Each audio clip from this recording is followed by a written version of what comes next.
Hi friends, welcome back to Thanshik world. ഇന്ന് വന്നിരിക്കുന്നത് ചായക്കടയിലൊക്കെ കിട്ടുന്ന ഫ്ലവർ കേക്കിൻ്റെ റെസിപ്പി ആയിട്ടാണ്. പുറംഭാഗം ക്രിസ്പി ആയിട്ടുള്ളതും ഉള്ളിൽ നല്ല സോഫ്റ്റ് ആയിട്ടുള്ള ഈ ഒരു ഫ്ലവർ കേക്ക് കഴിക്കാനായിട്ട് നല്ല രുചിയാണ്. ഇത് തയ്യാറാക്കിയിരിക്കുന്നത് ഏകദേശം നമ്മുടെ വെട്ട് കേക്ക് തയ്യാറാക്കുന്ന അതേ രീതിയിൽ തന്നെയാണ്. ഇത് എയർ ടൈറ്റ് ആയിട്ടുള്ള നല്ലൊരു കണ്ടെയ്നറിൽ സൂക്ഷിച്ച് വെക്കുകയാണെങ്കിൽ കുറച്ചധികം ദിവസം ഇത് കേടുകൂടാതെ ഇരിക്കും. അടിപൊളി രുചിയായിട്ടുള്ള ഈ ഒരു വെട്ട് കേക്ക് എങ്ങനെയാണ് തയ്യാറാക്കിയിരിക്കുന്നതെന്ന് നമുക്ക് കണ്ടു നോക്കിയാലോ. വീഡിയോ ഇഷ്ടപ്പെട്ടാൽ ലൈക്ക് ചെയ്യാനും ഷെയർ ചെയ്യാനും മറക്കരുത്. ഇതിനായിട്ട് ഞാനിവിടെ 2 കപ്പ് മൈദയാണ് എടുത്തിട്ടുള്ളത്. 250 ml കപ്പിൽ 2 കപ്പാണ് അളന്നെടുത്തിട്ടുള്ളത്. ഇതിലോട്ട് നമുക്ക് 1/4 ടീസ്പൂൺ ഉപ്പും 1/2 ടീസ്പൂൺ ബേക്കിംഗ് സോഡയും ചേർത്ത് കൊടുക്കണം. ഇനി നല്ലൊരു ഫ്ലേവറിനായിട്ട് 1 ടീസ്പൂൺ ഏലക്ക പൊടിച്ചതും ചേർത്ത് കൊടുക്കാം. ഇനി ഇതെല്ലാം നല്ലതുപോലെ ഒന്ന് മിക്സ് ചെയ്ത് കൊടുക്കണം. അതിനായിട്ടൊരു വിസ്കോ അല്ലെങ്കിൽ ഇതുപോലെ ഒരു ഫോർക്കോ യൂസ് ചെയ്തിട്ട് മിക്സ് ചെയ്തെടുക്കുകയാണെങ്കിൽ നന്നായിട്ട് തന്നെ മിക്സായി കിട്ടും. ഈ ബേക്കിംഗ് സോഡയും ഉപ്പും ഒക്കെ നല്ലതുപോലെ തന്നെ ഒന്ന് മിക്സാക്കിയെടുക്കാം. അങ്ങനെ ഇതിവിടെ നല്ലതുപോലെ തന്നെ മിക്സ് ചെയ്തെടുത്തിട്ടുണ്ട്. ഇനി ഇതിവിടെ മാറ്റി വെക്കാം. അടുത്തതായിട്ട് നമുക്ക് ആവശ്യമായിട്ടുള്ളത് മുട്ടയാണ്. ഞാനിവിടെ 3 മുട്ട എടുത്തിട്ടുണ്ട്. ഇത് റൂം ടെമ്പറേച്ചറിലുള്ള മുട്ടയാണ്. ഫ്രിഡ്ജിൽ നിന്ന് എടുത്ത പാടുള്ള മുട്ട യൂസ് ചെയ്യരുത്. ഇനി ഇതിലേക്ക് ചേർത്ത് കൊടുക്കുന്നത് 1 കപ്പ് പഞ്ചസാരയാണ്. പഞ്ചസാരയും മുട്ടയും നല്ലതുപോലെ തന്നെ ഒന്ന് മിക്സ് ചെയ്തെടുക്കണം. അതിനായിട്ട് ഇതുപോലൊരു വിസ്കി യൂസ് ചെയ്യുകയാണെങ്കിൽ നമുക്ക് നല്ലതുപോലെ തന്നെ മിക്സ് ചെയ്തെടുക്കാൻ പറ്റും. നന്നായിട്ടൊന്ന് മിക്സായി കിട്ടണം. പഞ്ചസാര മുഴുവനായിട്ട് അലിഞ്ഞ് നല്ലതുപോലെ തന്നെ ഒന്ന് മിക്സ് ചെയ്തെടുക്കണം. പൊടിച്ച പഞ്ചസാര വേണമെങ്കിൽ പൊടിച്ച പഞ്ചസാര യൂസ് ചെയ്യാവുന്നതാണ്. നമ്മളിതിലോട്ട് കളറിനായിട്ടൊന്നും ചേർത്ത് കൊടുക്കുന്നില്ല. ഇനി നിങ്ങൾക്ക് നല്ലൊരു യെല്ലോ കളർ വേണമെന്നുണ്ടെങ്കിൽ ഈ ഒരു മുട്ടയുടെ മിക്സിലോട്ട് കുറച്ച് യെല്ലോ ഫുഡ് കളർ കൂടി ചേർത്തിട്ട് മിക്സ് ചെയ്ത് എടുക്കാവുന്നതാണ്. ഇനി ഈ മുട്ടയുടെ മിക്സ് എടുത്തു വെച്ചിരിക്കുന്ന 2 കപ്പ് മൈദയിലോട്ട് ചേർത്ത് കൊടുക്കാം. ഈ 2 കപ്പ് മൈദയിൽ നമ്മൾ 1/4 ടീസ്പൂൺ ഉപ്പും 1/2 ടീസ്പൂൺ ബേക്കിംഗ് സോഡയും 1 ടീസ്പൂൺ ഏലക്കപ്പൊടിയും കൂടി ചേർത്ത് കൊടുത്തിട്ടുണ്ട്. ഇനി ഇതെല്ലാം കൂടി നല്ലതുപോലെ ഒന്ന് കുഴച്ചെടുക്കണം. നമ്മൾ ചപ്പാത്തിക്കൊക്കെ എങ്ങനെയാണ് കുഴക്കുന്നത് അതുപോലെ ഒന്ന് കുഴച്ചെടുത്താൽ മതി. ഇനിയിപ്പോൾ നമ്മൾ എടുക്കുന്ന മുട്ടയുടെ വലുപ്പത്തിലൊക്കെ വ്യത്യാസം ഉണ്ടാവുമല്ലോ. അപ്പോൾ അതിനനുസരിച്ചിട്ട് മൈദയുടെ അളവ് കുറച്ചൊന്ന് കൂട്ടി കൊടുത്താൽ മതി. ആദ്യം നല്ലതുപോലെ ഒന്ന് കുഴച്ചെടുക്കാം. അതിനുശേഷം നോക്കിയിട്ട് മാത്രം കുറച്ചുകൂടി മൈദ ചേർത്തിട്ട് മിക്സ് ചെയ്തെടുക്കാം. ഞാനിപ്പോൾ ഇതിലേക്ക് 2 ടീസ്പൂൺ അളവിൽ നെയ്യ് ചേർത്ത് കൊടുത്തിട്ടുണ്ട്. നെയ്ക്ക് പകരം നിങ്ങൾക്ക് വേണമെങ്കിൽ ബട്ടറോ ഓയിലോ എന്ത് വേണമെങ്കിലും ചേർത്ത് കൊടുക്കാം.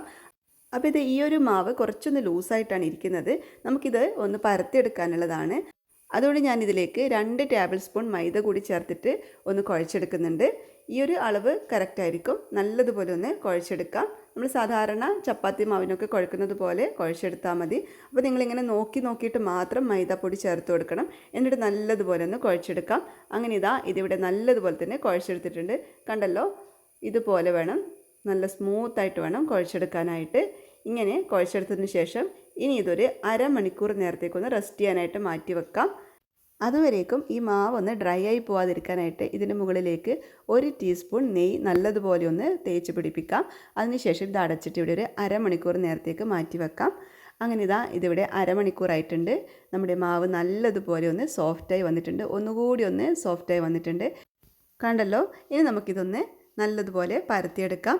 അതിനായിട്ട് ഒരു ചപ്പാത്തി പലയിലോ അല്ലെങ്കിൽ കൗണ്ടർ ടോപ്പിലോ കുറച്ച് മൈദപ്പൊടിയോ അല്ലെങ്കിൽ ഗോതമ്പ് പൊടിയോ ഒന്ന് സ്പ്രെഡ് ചെയ്ത് കൊടുത്ത ശേഷം നമുക്കിതൊന്ന് പരത്തിയെടുക്കണം.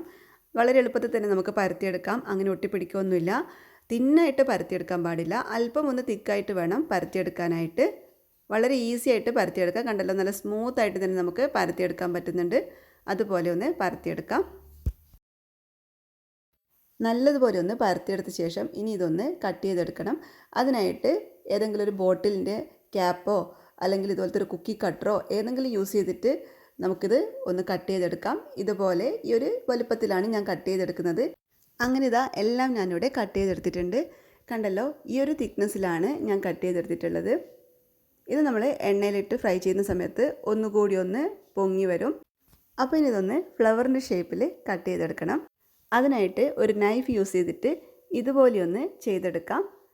കണ്ടല്ലോ, ഇതുപോലെ ഒന്ന് ചെയ്തെടുക്കണം. അധികം ശക്തി കൊടുത്തിട്ടൊന്നും പ്രസ് ചെയ്യരുത്. അങ്ങനെ ആകുമ്പം ഇതിൻ്റെ എൻഡ് കട്ടായി പോവും.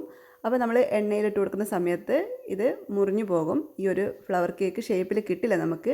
അപ്പോൾ ജസ്റ്റ് ഇതുപോലെ ഒന്ന് വരഞ്ഞു കൊടുത്താൽ മാത്രം മതി. ഇതുപോലെ ഒന്ന് ഡിസൈൻ ചെയ്തെടുക്കുകയാണെങ്കിൽ എണ്ണയിലിട്ട് ഫ്രൈ ചെയ്തെടുക്കുന്ന സമയത്ത് നല്ല ഭംഗിയുണ്ടാവും കാണാനായിട്ട്. നല്ല പൂവ് പോലെ തന്നെ ഇരിക്കും കാണാനായിട്ട്. അപ്പോൾ ഇതാ എല്ലാം ഇതുപോലെ ഒന്ന് ഷേപ്പ് ചെയ്തെടുത്തിട്ടുണ്ട്. ഇനി ഇത് ഒന്ന് ഫ്രൈ ചെയ്തെടുത്താൽ മാത്രം മതി. അതിനായിട്ട് ഞാനിവിടെ സൺഫ്ലവർ ഓയിലാണ് യൂസ് ചെയ്തിരിക്കുന്നത്. എണ്ണ നന്നായിട്ട് ചൂടായതിന് ശേഷം നമുക്കിത് ഓരോന്നായിട്ട് എണ്ണയിലോട്ട് ഇട്ട് കൊടുക്കാം. അതിനുശേഷം ഫ്ലെയിം ഒന്ന് കുറച്ച് കൊടുക്കണം. നമ്മളിത് ഇട്ട് കൊടുക്കുന്ന സമയത്ത് എണ്ണയ്ക്ക് അത്യാവശ്യം ചൂടുണ്ടായിരിക്കണം. അതിനുശേഷം ഫ്ലെയിം ലോ ടു മീഡിയം ഫ്ലെയിമിലോട്ട് മാറ്റി കൊടുത്താൽ മതി. ഇത് ഇട്ട് കൊടുത്ത പാടെ നമ്മളിത് സ്പൂൺ കൊണ്ടൊന്നും തൊടണ്ട. ഇതിങ്ങനെ പൊങ്ങി വരും, കണ്ടല്ലോ. ഇതിങ്ങനെ ഫ്ലവറിൻ്റെ ഷേപ്പിലോട്ട് അങ്ങനെ പൊങ്ങി വരും. അതിനുശേഷം മാത്രം നമ്മളിത് സ്പാച്ചിൽ യൂസ് ചെയ്തിട്ടൊന്ന് അങ്ങോട്ടും ഇങ്ങോട്ടൊക്കെ ഒന്ന് മറിച്ചിട്ട് കൊടുത്താൽ മതി. എന്നിട്ട് നല്ലൊരു ഗോൾഡൻ ബ്രൗൺ കളറാകുന്നത് വരെ ഒന്ന് ഫ്രൈ ചെയ്തെടുത്താൽ മതി. വളരെ പെട്ടെന്ന് തന്നെ ഇത് തയ്യാറായി കിട്ടും. ഒരിക്കലും ഫ്ലെയിം കൂട്ടി വെക്കല്ലേ. അങ്ങനെയാകുമ്പം ഇതിൻ്റെ ഉൾഭാഗം ശരിക്കും വേവില്ല. പുറംഭാഗം നല്ല ക്രിസ്പിയായി കിട്ടും, പക്ഷേ ഉള്ളിൽ ശരിക്കും വേവില്ല. അതുകൊണ്ട് നമ്മൾ ഫ്ലെയിം അഡ്ജസ്റ്റ് ചെയ്തിട്ട് വേണം ഇത് ഫ്രൈ ചെയ്തെടുക്കാനായിട്ട്. അങ്ങനെ ഇതാ നമ്മുടെ ആദ്യത്തെ ബാച്ച് ഫ്ലവർ കേക്ക് ഇവിടെ തയ്യാറായിട്ടുണ്ട്. നല്ല ഭംഗിയില്ലേ കാണാനായിട്ട്? എന്തൊരു ഭംഗിയാണ് കാണാനായിട്ട്. അതുപോലെ തന്നെയാണ് കഴിക്കാനും നല്ല ടേസ്റ്റാണ്. ഇത് വളരെ പെട്ടെന്ന് തന്നെ തയ്യാറായി കിട്ടും. നമ്മൾ ഫ്രൈ ചെയ്യാൻ എടുക്കുന്ന പാത്രത്തിൻ്റെ വലുപ്പത്തിനനുസരിച്ചിട്ട് നമുക്ക് എത്ര വേണമെങ്കിലും ഇട്ടിട്ട് ഫ്രൈ ചെയ്തെടുക്കാവുന്നതേ ഉള്ളൂ. ഇതാ നല്ല രുചികരമായിട്ടുള്ള നമ്മുടെ ഫ്ലവർ കേക്ക് ഇവിടെ തയ്യാറായിട്ടുണ്ട്. കളറും നല്ല ഭംഗിയുണ്ട് കാണാനായിട്ട്. ഇത് ചൂടൊക്കെ പോയിട്ട് ഒരു എയർ ടൈറ്റ് ആയിട്ടുള്ള കണ്ടെയ്നറിലൊക്കെ സൂക്ഷിക്കുകയാണെങ്കിൽ നമുക്ക് 1-2 ആഴ്ചയൊക്കെ ഇത് കേടുകൂടാതെ ഇരിക്കും. ഇതുപോലെ നമുക്ക് ബാക്കിയുള്ളതെല്ലാം ഒന്ന് ഫ്രൈ ചെയ്തെടുക്കാം. വളരെ ഈസിയല്ലേ ഇത് തയ്യാറാക്കാനായിട്ട്. അങ്ങനെ യാതൊരു ബുദ്ധിമുട്ടൊന്നുമില്ല. അടിപൊളി ടേസ്റ്റുമാണ്. നല്ല പെർഫെക്റ്റ് ആയിട്ട് കിട്ടുകയും ചെയ്യും. ഈ ഒരു കേക്ക് തയ്യാറാക്കാനായിട്ട് നമുക്ക് ഓവൻ്റെ ഒന്നും ആവശ്യമില്ല. ഫ്രൈ ചെയ്തെടുക്കുന്ന നല്ല ടേസ്റ്റി ആയിട്ടുള്ള കേക്കാണിത്. ഇതുപോലെ എല്ലാം ഒന്ന് ഫ്രൈ ചെയ്തെടുക്കാം. അങ്ങനെ ഇതാ ഞാനിവിടെ എല്ലാം ഒന്ന് ഫ്രൈ ചെയ്തെടുത്തിട്ടുണ്ട്. ചായക്കടയിലൊക്കെ കിട്ടുന്ന അതേ പെർഫെക്റ്റ് ആയിട്ടുള്ള ഫ്ലവർ കേക്ക് നമുക്ക് വീട്ടിൽ തന്നെ തയ്യാറാക്കി എടുക്കാം. നമ്മുടെ വെട്ട് കേക്കിൻ്റെ അതേ ടേസ്റ്റ് തന്നെയാണ് ഇതിന്. ചെറിയ ചില വ്യത്യാസങ്ങളൊക്കെ വരുത്തിയിട്ടുണ്ടെന്ന് മാത്രമേ ഉള്ളൂ. കുട്ടികൾക്കും മുതിർന്നവർക്കെല്ലാം ഒരുപോലെ ഇഷ്ടപ്പെടുന്ന നല്ല അടിപൊളിയായിട്ടുള്ളൊരു സ്നാക്കാണിത്. ഇതിൻ്റെ പുറംഭാഗം നല്ല ക്രിസ്പിയും ഉള്ളിൽ നല്ല സോഫ്റ്റ് ആയിരിക്കും. സെയിം റെസിപ്പി തന്നെ നിങ്ങൾക്ക് ഗോതമ്പ് പൊടി വെച്ചിട്ടും തയ്യാറാക്കാവുന്നതാണ്. വലിയ വ്യത്യാസമൊന്നും ഉണ്ടാവില്ല. അതുപോലെ നിങ്ങൾക്ക് വേണമെങ്കിൽ ഇതിലേക്ക് കുറച്ച് യെല്ലോ ഫുഡ് കളർ കൂടി ചേർത്ത് കൊടുത്തിട്ട് കുറച്ചുകൂടി ഒന്ന് ഭംഗിയുള്ളതാക്കി കൊടുക്കാം. ഞാനൊന്നും ചേർത്തിട്ടില്ല.